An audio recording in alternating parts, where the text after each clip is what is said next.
Hi, welcome to True Creeps, where the stories are true and the creeps are real. We'll cover stories from grotesque gore to the possibly plausible paranormal, to horrifying history, to tense and terrible true crime, and everything else that goes bump in the night. We're your hosts, Amanda, and I'm Lindsay, and we want you to join us while we creep. We cover mature topics. Listener discretion is advised.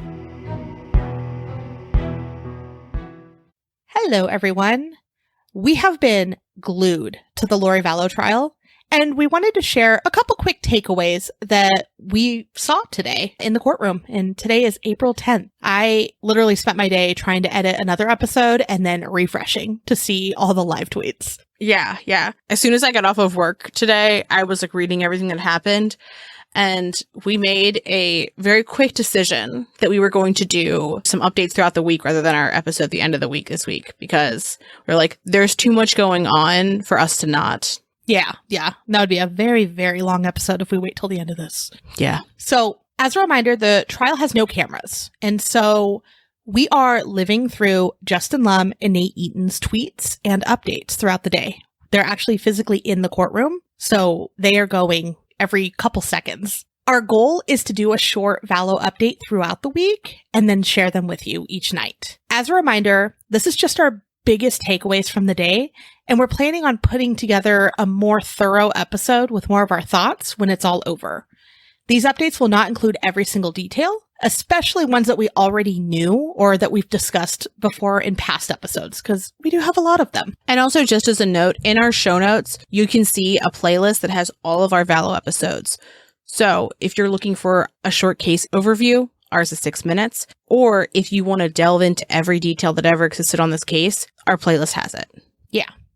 So we're starting today with 18 jurors. So there are 10 men and 8 women. The youngest appeared to be in their 20s, and the oldest was in her 60s or 70s. Both were women. All will attend the entire trial. We won't know which are the 12 who will issue a verdict and which are the alternates until the jury deliberations begin. Each juror has been given a notebook to take notes, and that has to remain in the court at the end of the day, so they can't take it home. Throughout the case, the state and the defense will be presenting evidence, at least in part, on screens. Accordingly, each juror has a monitor in front of their seat. I don't think I realized that that was how it was set up until today. Yeah, it's pretty intense. There is a sketch artist too. We've already shared some of her sketches, but she was hired by East Idaho News and other news outlets, and she was sitting on the left side of the room in the first row. Now, in attendance, everyone's been asking who's there. And what we know is Larry and Kay Woodcock, Annie Cushing, who's Tylee's aunt, and she was sitting to the left of Larry, Jerry Vallow, which is Charles Vallow's brother, Brandon Boudreaux, who is Melanie Pulowski's ex-husband, Charles's sons, his 2 sons, Cole and Zach Vallow, and Charles's ex-wife, Cheryl Wheeler, were all in attendance today. So how it started is they read the list of charges. As a reminder, per the indictment, the charges against Lori are 2 counts of grand theft by deception, grand theft, 3 counts of conspiracy to commit first-degree murder for the murders of Tammy, JJ, and Tylee, 2 counts of first-degree murder for the murder of JJ and Tylee. And, of course, again, Lori pled not guilty. Lindsay Blake delivered the opening statement on behalf of the prosecution and state. Blake began by saying that Lori used money, sex, and power to get whatever she wanted, which we've kind of said in the past. Yeah. Tylee's DNA was recovered from a pickaxe and a shovel in a shed that was found on the Daybell property. Blake mentioned descriptions of Tylee's remains as a mass of bone and tissue. Made my heart really sad. Yeah. Per East Idaho News, quote, a picture on the screen shows Tylee's remains, pieces of flesh and bones. The opening statements today showed a lot of graphic stuff.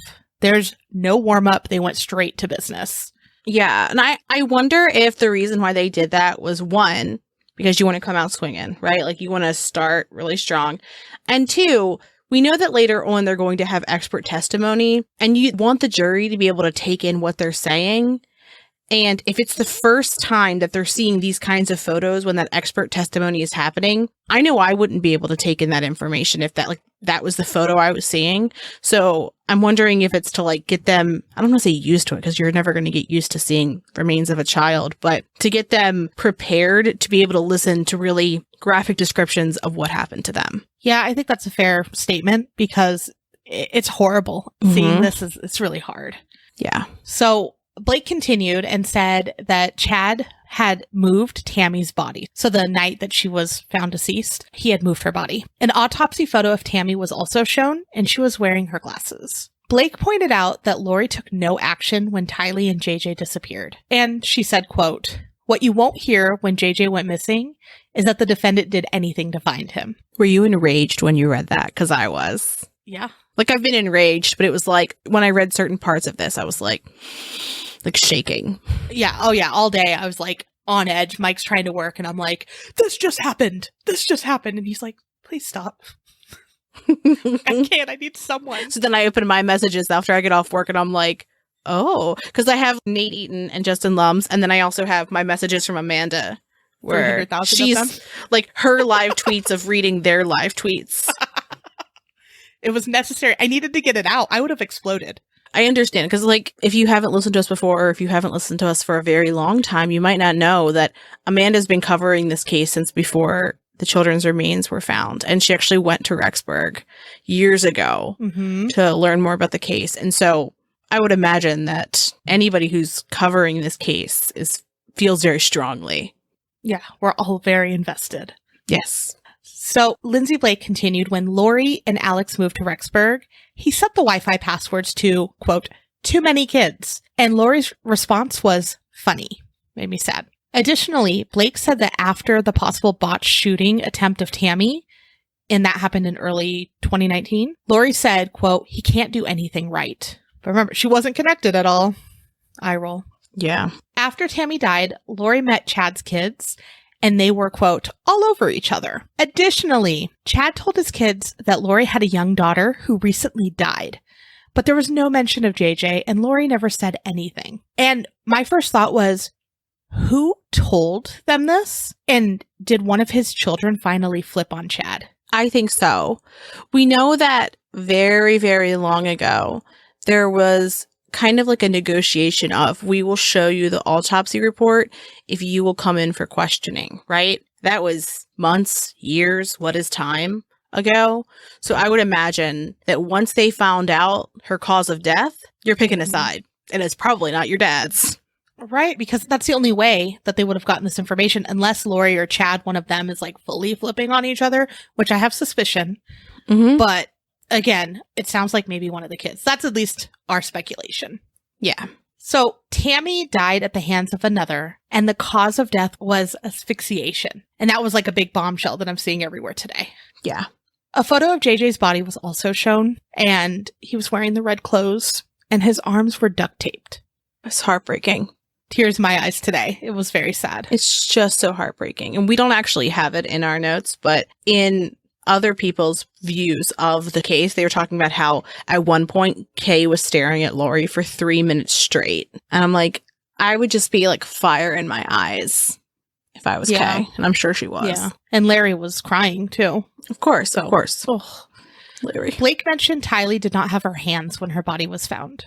To close her opening statement, Blake showed a photo of JJ's arms wrapped in duct tape and Tammy's hands after she died. Blake said those hands will never do anything again. Then showed a picture of Chad and Lori holding hands on the beach in Hawaii, which I thought was very powerful. That is really powerful. I mean, I read that and literally went, oh, damn. And it's true. Yeah. And my heart really does hurt for Tylee, too. I went through today because I had some access to her Instagram because they brought up her Instagram today. We'll talk about it. And reading her posts and like what a good kid she seemed like she was and how much she loved her mom. Ugh. She loved her mom. Like, I messaged Amanda after she had sent me that, and I was like, I was not this mushy about my mother when I was a teenager. I actually don't know anybody who was that mushy about their mom when they were a teenager. And she's just like, she's an amazing mom. She's who I want to be. This is what really got me. She's the kind of mom I want to be. Is that like she's like, when I have kids one day, I want to be a mother like her. And then this woman took away your future. You're never going to get to have kids.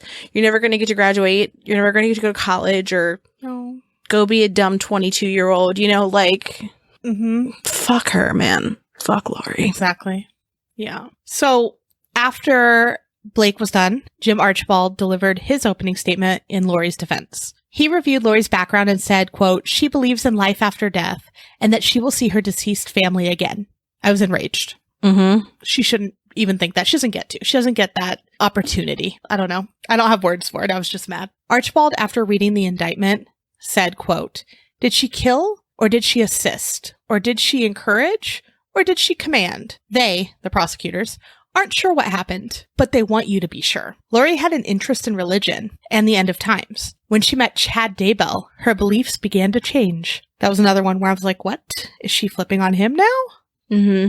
So Archibald reminded the jurors that the burden to prove Lori's involvement is for the state. Lori does not need to prove her innocence. And then lastly, quote, he said, "If after all the evidence or lack of evidence, you have a reasonable doubt, you must find her not guilty." I feel like they're just relying on that so much that there's not enough like tangible evidence to show that she physically did it. But like there is evidence to prove that she was part of it. Yeah, I think it's hard. It's a difficult case. The jurors at one point complained that some of the reporters were typing too loud, so Judge Boyce asked them to keep the noise down. And I can't even imagine trying to like basically be a stenographer at that point. You're just trying to type everything that's happening and not miss a beat. And so they called the first witness today, and the first witness was Kay Woodcock, and she was questioned by Rob Wood on behalf of the prosecution. Amanda mentioned it earlier, but just as a note, as we get into this testimony, there's a lot that they covered. We're really only going to go over moments that we felt moved or that are new. So Wood showed a photo of JJ and asked what he was showing, and Kay was crying, and she said, "Our beautiful grandson, JJ." Ugh, my heart. Our hearts today. Yeah. Our hearts today. She had also said that she purchased tickets for JJ to attend Charles' memorial, but she couldn't get a hold of Lori, and that neither JJ nor Lori attended that memorial. During the questioning, Kay mentioned when Lori left Charles and JJ for 58 days in 2019, and she pointed out that she was keeping track, and so was Charles. They were like ticking the days off. The next witness that was called was Brandon Boudreaux, and as a reminder, he's Melanie Pawlowski's former husband, and Melanie is Lori's niece. And this is Melanie with an I, because there's also Melanie Gibb, but this is Melanie Pawlowski's ex-husband. Rachel Smith questioned Brandon for the prosecution, and during her questioning, we learned a good bit about how his wife and the relationship between the Boudreaux and the Vallow families changed as Lori's beliefs changed. Brandon discussed how the families had once been very close. He mentioned that JJ and his eldest son, Braxton, were close and spent time together, and when he was talking about this, Lori smiled. Ugh, I don't want her to ever smile again. Yeah, I mean, I truly don't ever want her to smile. I don't even have words for, like, the anger that gives me. Brandon also talked about how Melanie wasn't very religious when they first met, but he pushed her to go to church, and that in the fall of 2018, she started to, quote, get really passionate about going to church and about certain ideas at church. She began to attend temple daily, even when they went on vacation to Disneyland. She even started going to meetings that Lori also attended that were called firesides, but they weren't sponsored by the church. And it was at these meetings that she started having different ideas of what it meant to be a faithful member of her church. Brandon remarked that Melanie made it very clear that those firesides were her thing and that he was not welcome. Charles also did not attend those firesides. Brandon also recalled an argument that they had had because Melanie wanted to spend $10,000 on food storage because she believed the end of the world was coming very soon. So the Boudreaux and Vallow families spent Christmas of 2018 together along with Melanie Gibb and her family. And Brandon said that things felt really different between them. They didn't feel as close as they once had. In 2019, things got even more bizarre. Brandon said he remembered receiving texts from Charles saying that Lori was accusing Charles of cheating on her. And when he brought this up to Melanie, Melanie was like, we should not pick sides in this split. So then, shortly after Brandon's grandfather unexpectedly died from a heart attack, Melanie not only refused to go to the funeral, but she also told Brandon that she didn't feel safe with him at their home because he was a homosexual. Like, you're taking in so much there, right? Then, after saying this, she just goes to sleep. So weird. Right? And we've talked about her thoughts on that and how she came up with it. So yeah. sweet. I think to me in this kind of stood out was the fact that when that happened, like what was going on in his life, when she decided to drop that. Mm-hmm. Brandon recounted texting Lori and Charles for help, and he ended up chatting on the phone with Charles about the issues that he and Melanie were having. Brandon began to tear up as he talked about this because it was actually the last time he spoke with Charles. Brandon mentioned that on October 19th of 2019, someone had attempted to shoot him outside of his home. And the defense objected and said that the shooting wasn't relevant to this case. And then there was a brief recess to discuss. And at this point, the jury was not in the courtroom. So it was just the attorneys and Judge Boyce. Smith argued that the shooting was relevant because it was a part of a common scheme and plan. Judge Boyce overruled that objection, but said that the state needed to show that there was a common scheme and plan. Then the jury was brought back in. Thomas questioned Brandon for the defense, and interestingly, Thomas asked Brandon about a Google searches he had done after the attempted shooting, and Brandon said that he searched Chad Daybell to get more information about him at that point. Before the court adjourned, Judge Boyce reminded the jurors that they cannot look up any information about the case, and they can't talk about the case to anyone. Detective Hermosillo from the Rexburg Police Department in Idaho will be the next witness called tomorrow. As a reminder, we have a comprehensive list of all of the people involved with the case on our website, and we'll have a direct link to that list in our show notes. We'll be back this week with more updates on the case. Have a good night, and thanks for creeping with us. Thanks for listening, and as always, a special thank you to our patrons who support us via Patreon. Please see the link in our show notes to learn more about how you, yes you, can begin to haunt the dump, guard vortexes, or even become a scorching Sasquatch. Ooh. Also in our show notes, you can find the link to our website, more information on our sources, our social media handles, and our merch store. We'd love for you to keep creeping with us. So if you like this episode, please subscribe, rate, review, and share the show with your fellow creeps and or ghosts. I beg of you.